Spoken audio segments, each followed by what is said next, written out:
Hello students, welcome to Adda 24/7 Bengali official YouTube channel. আমি রয়েছি তোমাদের সঙ্গে শুভদীপ স্যার।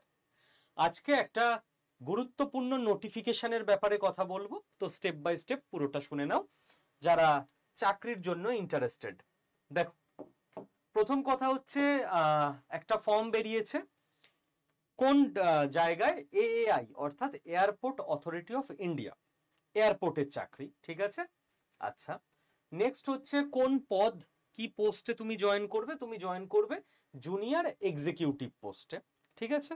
আচ্ছা, নেক্সট হচ্ছে ভ্যাকেন্সি কত, ভ্যাকেন্সি হাজার হাজার নয়, ভ্যাকেন্সি 309খানা, বাট এই মার্কেটে 309খানা ভ্যাকেন্সিও যা পাওয়া যায় বাবা তাই ভালো।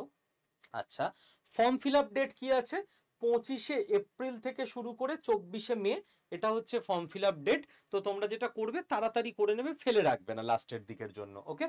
আচ্ছা, স্যালারি কত, দেখো স্যালারি হচ্ছে বেসিক হচ্ছে 40,000 টাকা। এবার এর সঙ্গে তোমার সমস্ত অ্যালাওয়েন্স যোগ হবে, মানে ডিএ থেকে এইচআরএ থেকে এভরিথিং। তো টোটাল করলে যেটা ওরা অফিসিয়াল নোটিফিকেশনে দিয়ে দিয়েছে সেটা হচ্ছে তোমার 13 লাখ পার অ্যানাম, 13 এলপিএ। 13 লাখ টাকা প্রত্যেক বছর তোমার স্যালারি আসবে, মানে 12 মাসে 13 লাখ টাকা, মানে ওই ধরো তুমি 1,05,000 টাকা মতো তোমার স্টার্টিং স্যালারি হবে, ওকে।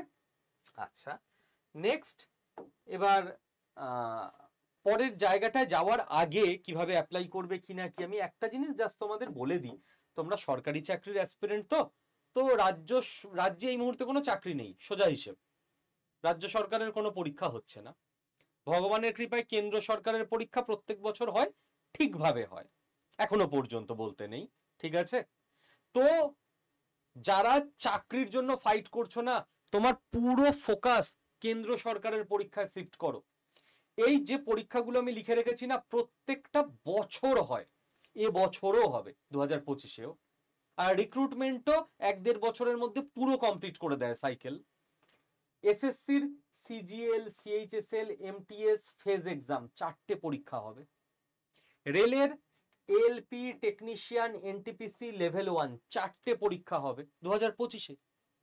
ব্যাংকের SBI PO clerk, IBPS PO clerk, RRB PO clerk 6টা পরীক্ষা হবে। এই যে 8 আর 6 14টা পরীক্ষার কথা আমি লিখলাম, এর মধ্যে কেবল এলপি আর টেকনিশিয়ানে বসার জন্য তোমার টেকনিক্যাল নলেজ লাগে, আইটিআই ডিপ্লোমা। বাকি 12টা পরীক্ষায় তুমি নর্মাল গ্র্যাজুয়েট হলে বসতে পারবে। তো কেন সুযোগ ছাড়বে? 12 মাস 12টা পরীক্ষা, একটা পরীক্ষা যদি ক্র্যাক করে দিতে পারো লাইফ সেটেল। এবং স্যারের জন্য কি করব তাহলে, সিলেবাস কি কি ব্যাপার, কিচ্ছু করতে হবে না। তুমি মাথায় সেট করে নাও যে আজকে থেকে আমি আড্ডা 24/7 বেঙ্গলি এই চ্যানেলটা সাবস্ক্রাইব করলাম, আজকে থেকে ডেলি আমি এই চ্যানেলটায় 3-4 ঘন্টা করে ইনভেস্ট করব। তুমি ডেলি এই চ্যানেলটায় 3-4 ঘন্টা করে দিয়ে দেখো, আজ থেকে 10 থেকে 12 দিনের মধ্যে তোমার কাছে পুরো ক্লিয়ার হয়ে যাবে যে কোন পরীক্ষার কি সিলেবাস, কখন ক্লাস হয়। এই ইউটিউব চ্যানেলেই ক্লাস হয়, ফ্রি ক্লাস পাবে। তুমি কি বই পড়বো, কোথায় নোটস পড়বো, কোনো ডাউট থাকবে না তোমার মধ্যে। জাস্ট এই চ্যানেলটাকে 2 সপ্তাহ দিয়ে দাও আজ থেকে, ওকে। এই 2025টাকে হাতছাড়া করো না। যাই হোক, যেটা বলছিলাম এয়ারপোর্ট অথরিটি অফ ইন্ডিয়ার চাকরি নিয়ে, এবার কথা হচ্ছে যে স্যার আমি এখানে কোন ওয়েবসাইটে অ্যাপ্লাই করব। ওয়েবসাইট হচ্ছে www.aai.aero, এই ওয়েবসাইটে গেলেই তুমি ডিটেল সমস্ত কিছু পেয়ে যাবে। নেক্সট হচ্ছে স্যার এটার জন্য আমার শিক্ষাগত যোগ্যতা কি লাগবে, যাদের বিএসসি আছে এবং বিএসসিতে ফিজিক্স আর ম্যাথ এই দুটো সাবজেক্ট থাকতে হবে, ঠিক আছে, তারা অ্যাপ্লাই করতে পারবে। পাস কোর্স অনার্স কোনো ব্যাপার নেই, তুমি বিএসসি জেনারেল ফিজিক্স বা ম্যাথ আছে, ফিজিক্স প্লাস ম্যাথ আছে, অ্যাপ্লাই করো।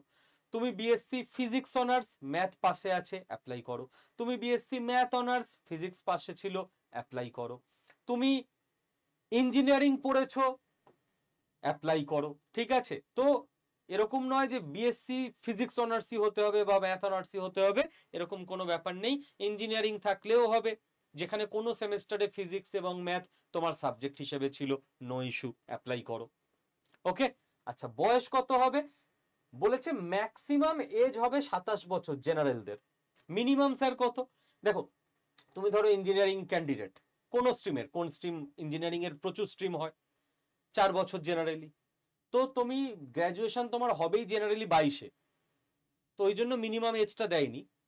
যারা নর্মাল হয়তো গ্র্যাজুয়েশন করেছো বিএসসিতে, তাদের ক্ষেত্রে 21 বছরে গ্র্যাজুয়েশন হয়ে গেছে ধরে নিচ্ছি, কারোর 20 বছরে হয়ে যেতে পারে যদি একটু 1 বছর অনেকের আগে থাকে আর কি। তো ওই জন্য মিনিমাম এজটা দেয়নি, ম্যাক্সিমাম 27 অবধি। ওবিসিদের ক্ষেত্রে, এই এসসি এসটিদের ক্ষেত্রে 5 বছরের ছাড় আছে, ম্যাক্সিমাম 32 অবধি। ঠিক আছে, এই হয়ে গেল টোটাল ব্যাপার। এটা তো তবু আর্টস বা কমার্সের ছেলে মেয়েরা দিতে পারবে না, বাট এই পরীক্ষাগুলো ইচ অ্যান্ড এভরিওয়ান প্রত্যেকে দিতে পারবে।